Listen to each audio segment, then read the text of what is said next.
I like how we vibing. I like how we vibing. I like how we vibing. I like how we vibing. I like how we vibing. I like how we vibing. I like how we vibing. I like how we vibing. Welcome to this week's Tax Talk Thursday, presented to you by the Compliance Clinic with your favorite practitioner. This week we have financial statements for income tax purposes. The purpose of this is not for you to become a whiz at preparing financial statements. It's just an overview so that you're able to at least put together something when you want to do it yourself, Preparing financial statements for tax purposes in South Africa can be a daunting task for business owners and individuals. However, with proper planning and organization, it can be a relatively smooth process. We're going to provide you with an overview of the steps and considerations needed to prepare financial statements for tax purposes in South Africa. The first step in preparing financial statements for tax purposes is to gather all the relevant information. This includes invoices, receipts, bank statements, and any other financial documents that are relevant to the current tax year. It can be statements from your like, let's say, for example, you've got a bond statement where it shows you the interest that you would have earned or you would have incurred during the year, things like that, So those are relevant. It is important to note that financial statements for tax purposes must be prepared on an accrual basis, which means that income and expenses are recognized when they are earned or incurred, regardless of when payment is made or received. So if you incur that expense, it's relevant. If you've invoiced somebody, it is relevant. It doesn't matter whether you receive the money or not. You need to include it. So preparation. The next step is to prepare the financial statements, which includes income statements, the balance sheet, and the cash flow statement. The income statement shows the revenue, which is the money you made, the cost, which is all the expenses that you would have incurred, and the profit for the year. So it's basically your revenue minus your costs, along with other expenses, for accounting purposes, such as depreciation. The balance sheet shows the assets, the liabilities, and the equities of the business as at the end of the tax year or the financial year. Most of the time, the tax year and the financial year are the same for businesses. With individuals, it's different, The cash flow statement shows the business cash flow and outflows during the year. So how much you spent and how much you received. That's literally it. So that's literally what's gonna happen. Let me show you examples of how these would look. So the first one on the far left is the income statement, which shows your revenue, which is the money you received, cost of goods sold or cost of sales in some cases. That's basically the expenses that you would have incurred that are directly linked to your revenue. So for example, let's say you're in the business of making, jerseys, Let's say you're in the business of making jerseys. The material that would be considered cost of sales would be like your wool. Your wool would be direct. It will be a cost of sale because that's directly linked to the revenue. So things like that would be considered cost of sales. And then that gives you your gross profit. And then you get operating expenses, which are your day-to-day expenses that are not directly linked to the service. Things such as salaries and wages, your rent, your utilities, your office supplies, your depreciation, other expenses which are very small, like sundry expenses, would then form part of that. And then you get your total expenses, and then you get your operating profit. Now you've taken your gross profit and you've minused your operating expenses to get an operating profit.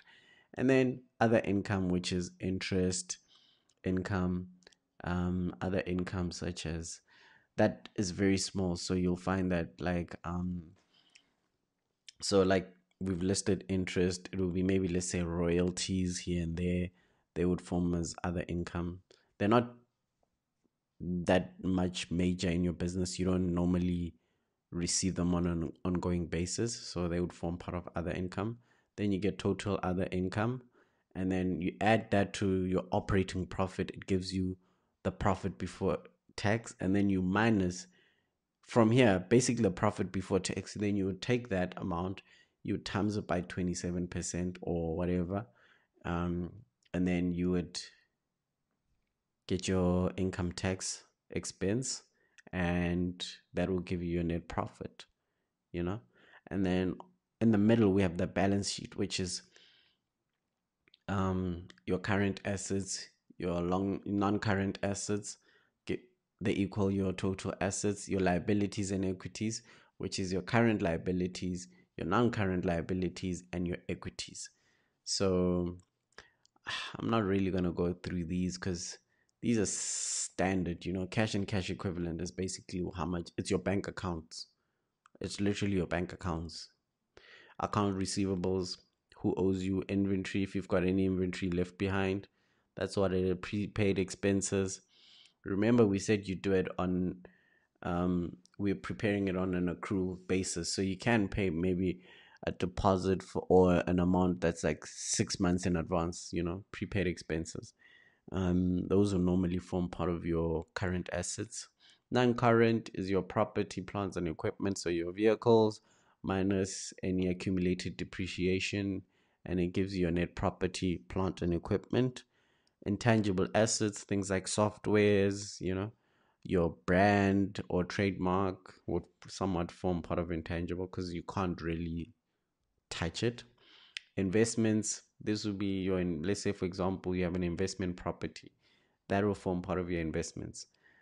It's a gray area. That's an example that might be a bad example, but your investments, um as in shares and stuff like that, will form part of your somewhat your investment depending on the type of business. So yeah, but I don't think most of you are going to have investments that need to be recognized like this, so it's not that important. Your current liabilities, account payable, who do you owe?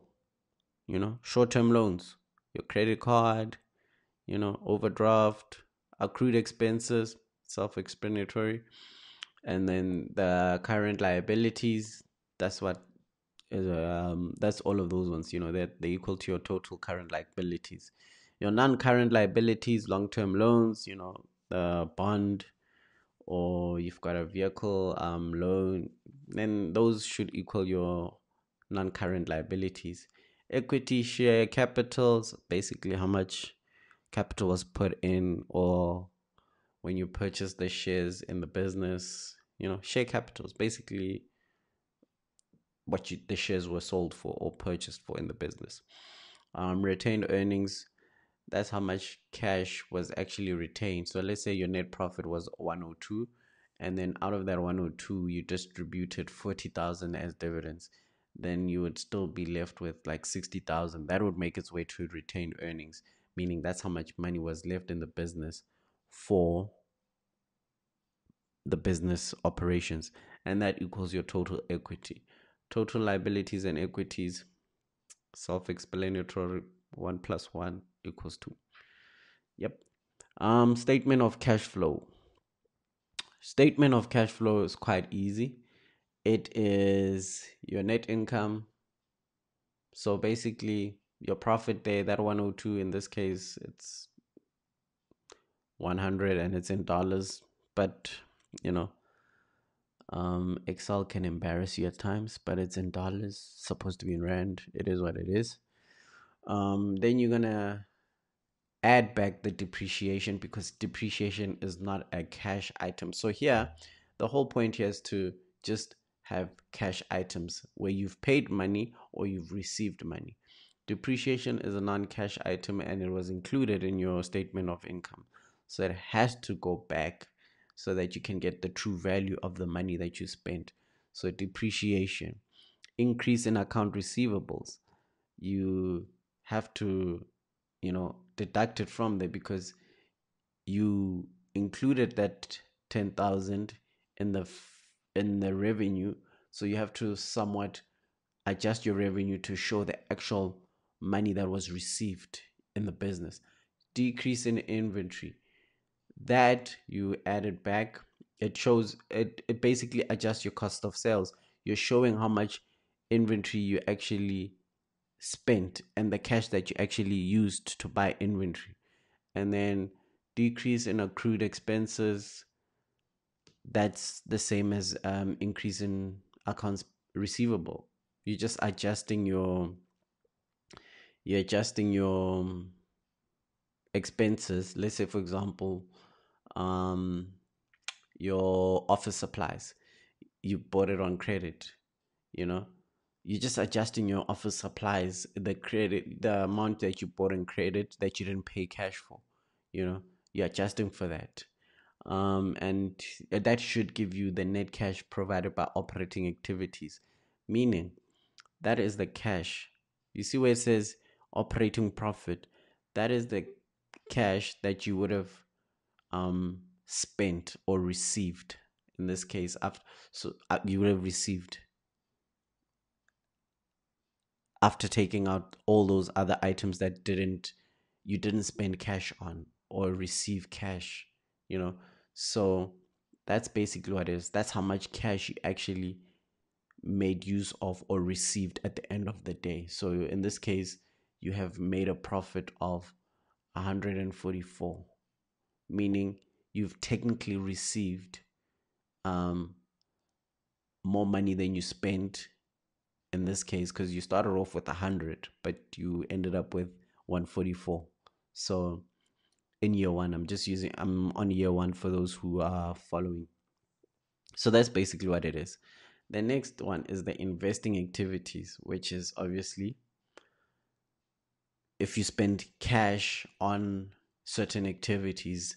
So let's say in this case, the purchase of property, plant, and equipment. Let's say you purchased a new vehicle. You purchased a new vehicle for 200,000 Rand cash. It's going to reduce how much cash you have in the business. It's an outflow, and you're going to have to record it here. Let's say you had bought that vehicle on credit. It wouldn't form part of your cash flow from investing activities. So if you've paid cash for it, you include it here. Proceeds for sale of equipment. Let's say you sold a table, or one of your machines that you used to make your jerseys. That, and you paid and you received cash for it. Then you'd record it in here as an inflow. And then that should give you your net cash used in investing activities. So in this case, it's 195, Cash flow from financing activities. Basically, this is the same as cash flow from investing activities, except you would be using it. Let's say, for example, you pay dividends, cash, it would appear here. Let's say you repaid back your bond. You paid a portion, 10,000. That's how much you paid back in the current tax year towards your bond. That would fall in there. So basically, any cash item from financing, so dividends, long-term loans, things like that. Yeah, and then that'll give you cash used in financing activities. Net decrease in cash is how much has your cash actually decreased by, which basically would be the cash from operating activities plus or minus cash used in investing activities. In this case, you're gonna have to minus it because it's a negative. You've used more money than you received. And then plus or minus cash used in financing activities. In this case, once again, another minus. So 144 minus 195 minus 120 gave you 71,000. And the cash that you had at the beginning of the year, which is 150, plus or minus, in this case, 71, gives you 79. That's the cash at the end of the year. Sometimes it's just that I use different spreadsheets, but most of the time, cash at the end of the year should equal to cash and cash equivalent in the balance sheet. If it doesn't equal to cash and cash equivalent in the balance sheet, something is wrong. Something is wrong. But this is just an overview, an example of what it should look like. I'm trying to dumb it down as much as possible without going into accounting talks.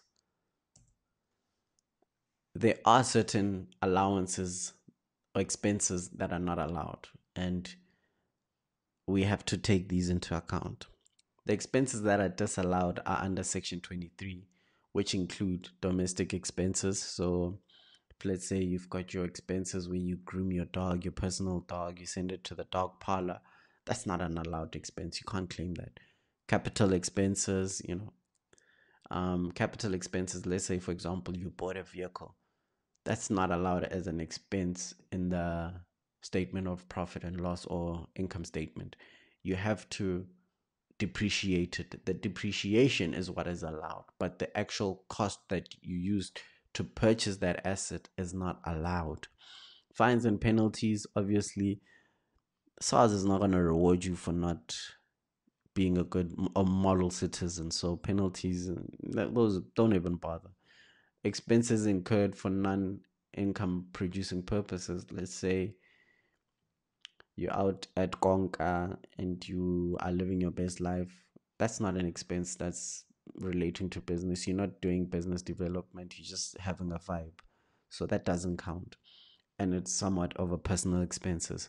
Personal expenses are those that are incurred for the benefits of the individual, such as clothes, food, entertainment expenses. Once again, things that you would be enjoying even if you were not running the business. You still be incurring those costs.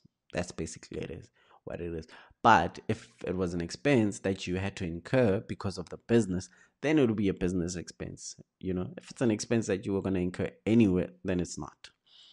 Domestic expenses are those that are related to the upkeep of personal residence, such as mortgage, interest, rent, and utilities. Once again, those are personal expenses. Capital expenses, such as the cost of acquiring or improving a fixed assets, like I said, those are not deductible. Fines and penalties, I've said it, by regulatory bodies or courts are also disallowed as they are not considered as a legitimate business expense. Once again, guys, SARS is not going to reward you for not being a model citizen. There are also specific rules for certain types of expenses under Section 23. For example, interest expenses incurred on non-income producing purposes such as purchase of a personal vehicle. Once again, that's not allowed, So, like I've explained these are just, the best way of saying is, the best way of actually doing this is basically looking at it like this. Had I been running this business, would I have incurred this cost? If the answer is yes, is it for the benefit of the business? If the answer is no, then it's definitely a personal expense, so you keep it moving. Is it a fine or a penalty that is linked to me being not being a model citizen? The answer is yes, disallowed. Am I purchasing something, an asset? Yes, not allowed, So it's not that hard, it's quite easy. The next one is write-off differences. So for accounting purposes, we get certain things, and for tax purposes, we get certain write-offs. So depreciation sometimes, and SARS's depreciation and the IFRS depreciation may not sometimes link, or your business's operating depreciation may not link to the one of SARS. So I generally try and link it. So for building 20 to 25 years, depends on what type, where you are. But generally speaking, if you say 20 years, that should fall in line with SARS. Machinery and plant, most of the time, if you say 5 years, it should fall in the same bracket as SARS. And then motor vehicles, 5 to 7 years, it should fall in line with SARS. Furniture and fitting, 5 to 10 years, depending on the type of furniture or fittings. Office equipment, 5 to 10 years, depends on the type of equipment. Computer equipment, 5 to 10 years. Like, for example, a personal computer such as a laptop, that's 3 years. But a server is 5 years. Software, 3 to 5 years. Like a software that you've purchased is 3 years, but a software that you have built in house, it's actually 5 years. Things like that, they vary. I think just let me know in the comment section if you want me to upload the document where it shows what actually is the suggested write-off period, because there's an actual document that shows you what you can write off for how long. So, like, for example, I just gave software that you've purchased, it's 3 years. Softwares that you have built in-house, it's 5 years. And it actually shows you, in terms of the different categories, like cell phone, 2 years, tablet, 2 years. SARS actually has this, but I can actually upload it. Just let me know if you want me to upload it. So yeah. But if you've come this far and you actually got to see all of this, well, great. Just drop me a comment and then I will upload it. And yeah, man, last but not least, in conclusion, preparing financial statements for tax purposes in SA requires a combination of organization, attention to detail, and compliance with IFRS for SMEs, or IFRS. By following the steps outlined in this article and consulting with a registered accountant or auditor, business owners and individuals can ensure that their financial statements are accurate and compliant with the SARS requirements.